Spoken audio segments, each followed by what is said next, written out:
Welcome to Nonprofit Insider. My name is David Unger, and I'm pleased to be hosting a show with executive directors and key people of local nonprofits. I have worked in the nonprofit world myself for over 30 years. In those years, I have realized that the majority of the community does not know about the organizations that provide critical services and benefits to our community that we sometimes take for granted. Nonprofit Insider is a chance to hear about the organizations that touch so many in our community. The opinions expressed on Nonprofit Insider are not necessarily those of WMPG, its staff and underwriters, or of USM. Today we have Ann Roosevelt. Ann is the president and CEO of Goodwill of Northern New England. Hi, Ann. Hi, David. How are you doing today? I'm just fine, thank you. Good. A little bit of a cold, but it's the season. It is. I forgot to put a disclaimer in here that this show is recorded because usually we're live, but so we won't be taking any call-ins or anything else like that today, and that's why you didn't do the weather. So, you're the CEO and president of Goodwill of Northern New England. Mm-hmm. Okay. I'm sure most of us at some point have heard about Goodwill, but why don't your own words tell us what Goodwill is, what you do, and what your role in the community is? Well, Goodwill Industries is in Maine is an 80-year-old not-for-profit organization that is a social enterprise.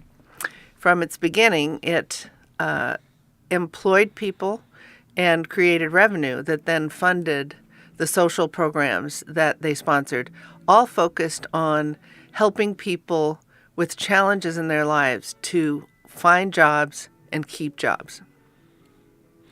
And so Northern New England, how many states is that in? So that's Maine, New Hampshire, and Northern Vermont, although we also do services in the southern part of Vermont. Okay.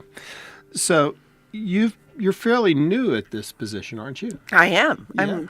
If 3 years still feels new, but it's been a great 3 years. And what were you doing before that? Before that, I lived in Chicago, and I worked for the Boeing Company. I was vice president for global corporate citizenship. So this is a big transition from the corporate world to the nonprofit world? Well, not really. I mean, the nonprofit world is a corporate world. It's just a not-for-profit corporation instead of a for-profit corporation. And so a lot of the things that I learned in the for-profit side are very applicable to running a business in the not-for-profit side. It's interesting that you say that because throughout my years of consulting and being around nonprofits, there are a lot of nonprofits who don't think themselves as a business and don't work as a business model. But I think that's changing. Actually, there's been quite a revolution in nonprofit management education. Right. And a lot of very often that's within a business school. And so I think that notion that not-for-profit organizations, if they are incorporated as 501c3s, are corporations. And so they follow the same practices. And I would say, having been on both sides of the equation, that there's neither side has a handle on how to do it just perfectly. Right. There are management problems on the for-profit side and on the nonprofit side. And so I think you find very good practitioners on both sides of the equation. So Goodwill of Northern New England, I assume, is one of the fairly larger nonprofits in the area. We are. And we're very fortunate to have a long history here in Maine and also a very good history. But we are one of the largest employers in Northern New England. So I want to come back to that, but there's one question that was leading into that. Do you think that the smaller nonprofits should follow good for-profit business guidelines also? I think there's a lot to learn no matter what size organization you are. There are a lot of practices that are applicable. Some are not, and it takes judgment on the part of the leader to know, which to apply and which not to apply. But yeah, I mean, I think if you're running, a Girl Scout troop, you're going to use organizational techniques that are quite similar to organizing a team in a large for-profit corporation. Well, I guess the Girl Scout troops are learning in the business world that they're not taking early applications for their cookies. I've been trying to order it from somebody for 2 weeks now, Wow. and they won't let me order it. So let's talk about employment, and because you began to mention that Goodwill's a large employer. Yeah. Yes. We have about 2,000 employees across the 3 states, Okay. and the majority of those are in Maine, about almost 1,400. Now, I've had the very good fortune of learning a lot more about Goodwill Industries in the last couple months than I had before, and I was pleasantly surprised at the diversity of the services that you do offer. Yes. I think we do offer diverse services, and yet they are all in this this framework of people's right to work and desire to work as part of the way they see themselves contributing to the community. So that's part of our founding. Our founder, I don't know that you know, but Goodwill was founded in South Boston. I didn't know that. Yeah, and the founder's notion, his name was Edgar Helms, and he just strongly believed that people wanted to work and could work, and if they did work, then they had the wherewithal to be contributing members of the community. And if you're contributing members to the community, then the community grows and thrives and supports the members of the community. And so it's a circular benefit. So, what has been your largest aha moment since you started this job? What power there is in a group of people getting together with a goal of helping people. I just have been overwhelmed by Goodwill of Northern New England and the people who work for this organization and how focused they are on not just doing their job and going home, but doing their job because it helps somebody else get a job. It's just rife throughout the organization, and it is inspiring every day. Do you utilize a lot of volunteers? We utilize some volunteers. Okay. We are not a volunteer-driven organization like many nonprofits. Right. But we do welcome volunteers. And I assume, and this is just an assumption on my part, and tell me if I'm wrong, that the majority of your revenue outside of grants and donations comes from the stores? Yes, and that's what I mean by a social enterprise. Okay. That we are in business for a social purpose, and that social purpose is not only enables us to hire people and provide jobs to people who would otherwise be unemployed, but it also remits a revenue stream to the organization that allows us to fund our other workforce and healthcare programs. So you hire people whether they have a disability or not, or social status, or just... Oh, sure. Okay. We are looking to help people find jobs that will give them satisfaction in life and at which they can be successful. So whatever their challenge is, we're there to help them overcome that challenge and be successful. Do you feel, or not feel, but do you work side by side with the state and the Voc Rehab, or We do.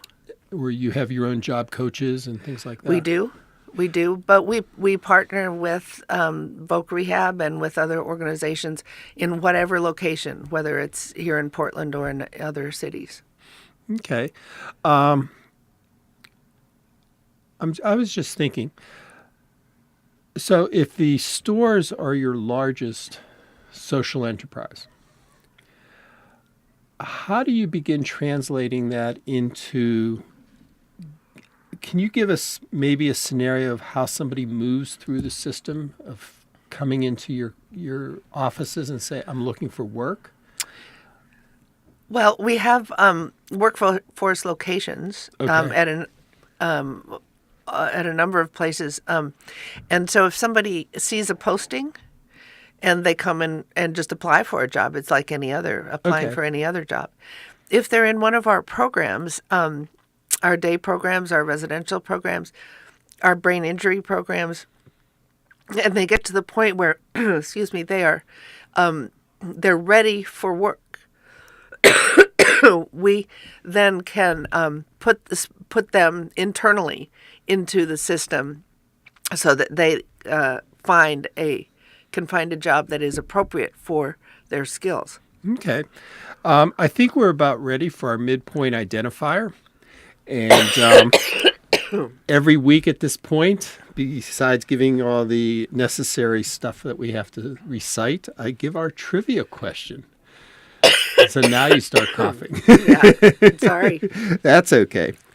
So this week's trivia question is going to be a little different because I want to expand upon it as part of the discussion. So what I'll do is I'll ask you the question, and then we will go into the identifier, and then I'll give you the opportunity to answer it. How many pounds of clothes per year are donated to Goodwill Industries? Da, da, da, da, da, da, da. This is David Unger on Nonprofit Insider, and this is WMPG 90.9, 104.1 FM, community radio of Southern Maine and Eastern New Hampshire.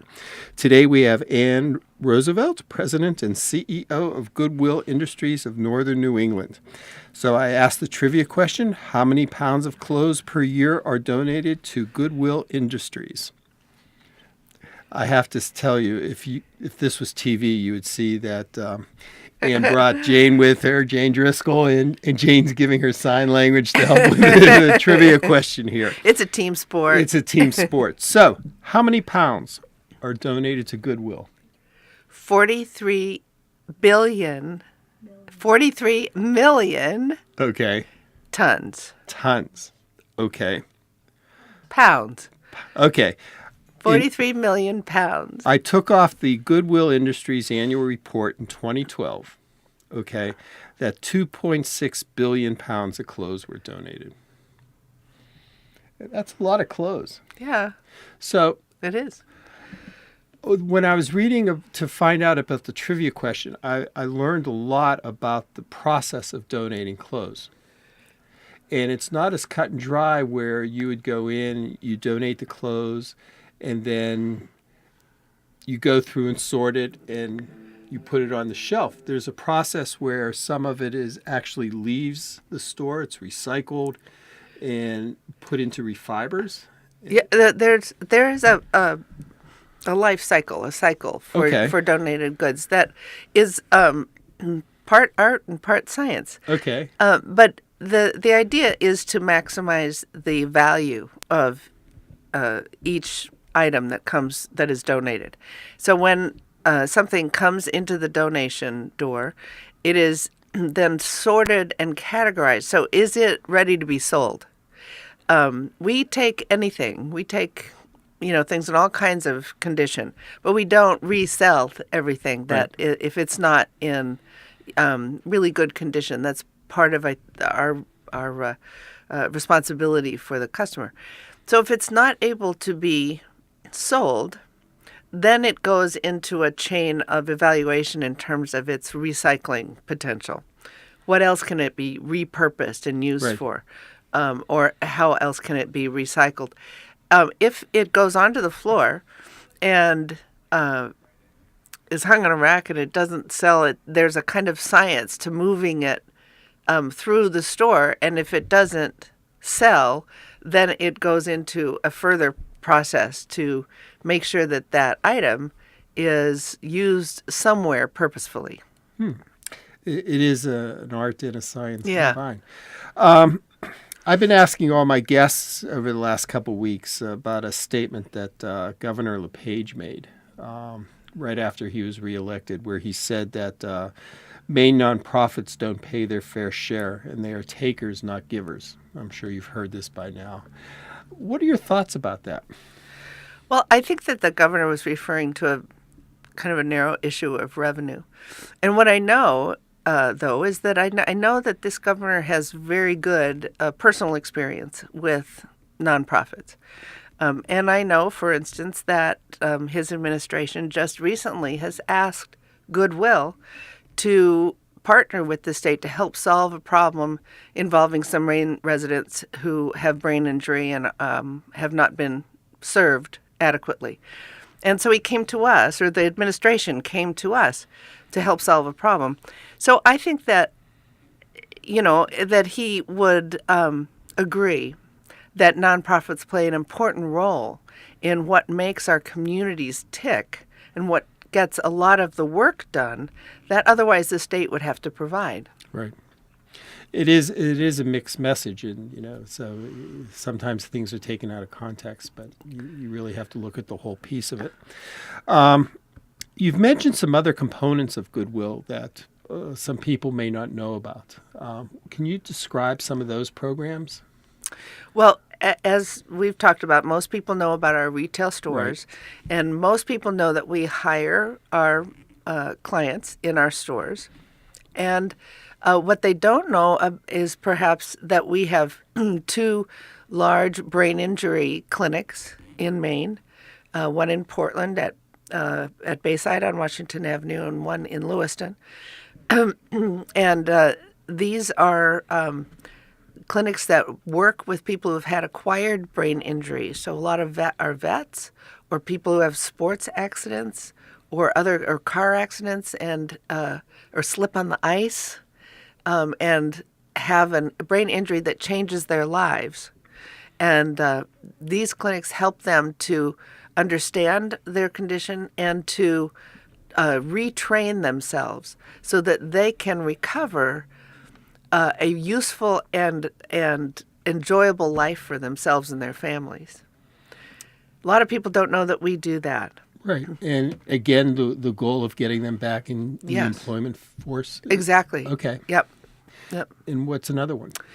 A lot of people don't know that we have residences for people who have severe disabilities and who can't be in their own homes but need specialized 24-hour care. And we have 23 residential homes in Maine where we have residents who some of them have been with us for a very long time. And they are living lives that have a satisfaction for themselves, that allow their families to not feel the constant pressure of their care so that their families are able to incorporate going back to work themselves. And a lot of people don't know that we have that many residences in Maine. Well, I have to admit something. I was visiting somebody in one of the residences yesterday. Really? And I have to tell you how impressed I was with the quality of care that I saw that was going on with the individuals in the home. Yeah. The cleanliness of the home, the feeling of being home. Yeah. And I've been in a lot of residences before, and this one really caught me. And I think I'm not going to tell you which one it is. Well, I think that's what we strive for in all of our residences because these are homes, and that's why I started out by saying I'm so impressed by the people who work for Goodwill because, as you saw, the folks who work in these homes and assist the residents are, I mean, it's their joy. They are so positive. It's really a special person to do this. Well, and we are so lucky to have so many special people who are doing that and providing this wonderful service. So if you had to give advice to a new executive director or somebody who called you up and said, how do I handle a specific problem? And I know this is very generic, but what kind of advice would you give an executive director starting out in the field? Well, of course, if they had a specific question, that would be one thing. But I think that one of the important things for any executive director or chief executive officer is to have a really good relationship with their board. So making sure that that's in place, and if it's not in place, how to get there would be one thing I would encourage them to work on. Another one would be to look at their personnel and to see is everybody in the right job? Do you have the right people doing the right things at the right time? And that's the hard part when you come in and if you find somebody who doesn't. Yeah, and I think that's fairly common, and Right. I think that's probably one of the top of the list concerns for any CEO, in whether it's a large or a small corporation. Okay.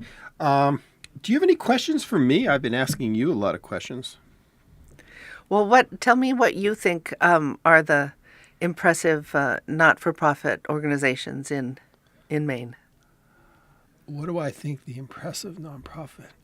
I think they vary, and I've had the really good fortune of working with a lot of small to mid-sized organizations. I'm going to get in a lot of trouble with that question because Well, I guess one thing I was wondering is because I don't think you need to be a large organization to be impressive, to be doing really fine work.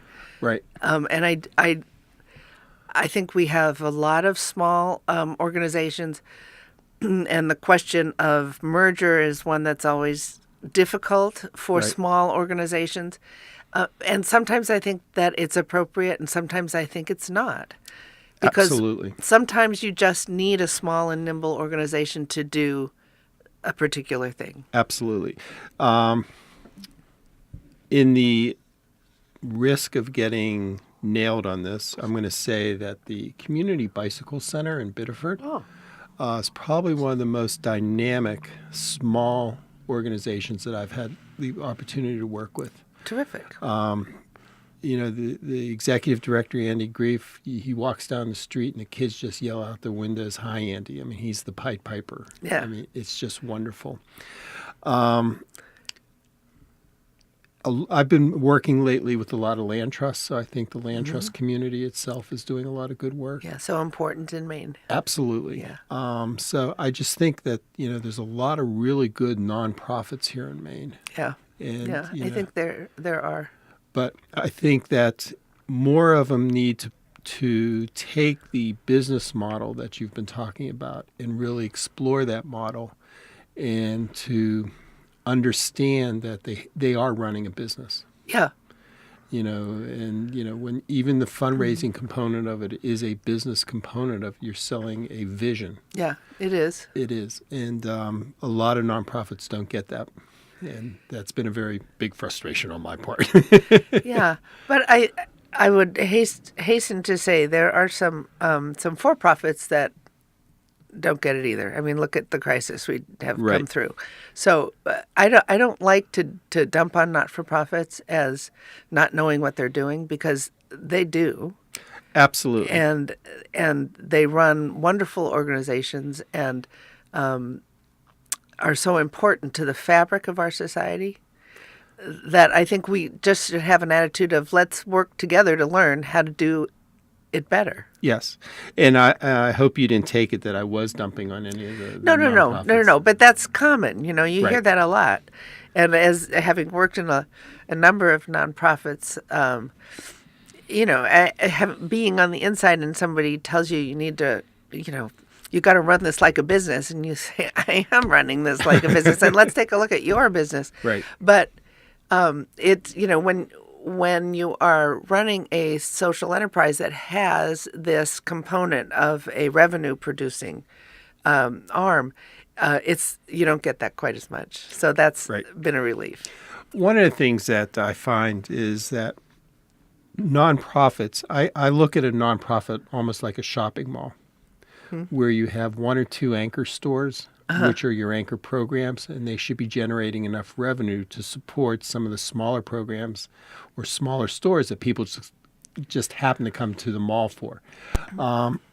So I don't see, and again, this is my opinion, I don't see nonprofits really looking at developing profit centers within their programs. Well, I think the most important thing for a not-for-profit organization to do, as well as a for-profit, is to say, what is the problem I am attempting to solve, and what is the best way for me to do that? Is it in partnership with somebody else? Is it I need to be clear on the problem that I am addressing, Right. and with my part of the solution? so that I can attract, whether it's revenue or philanthropy or volunteers. And, getting the board to be thinking in those levels and that commonality is sometimes difficult too, because board members are there for a lot of times for very specific reasons.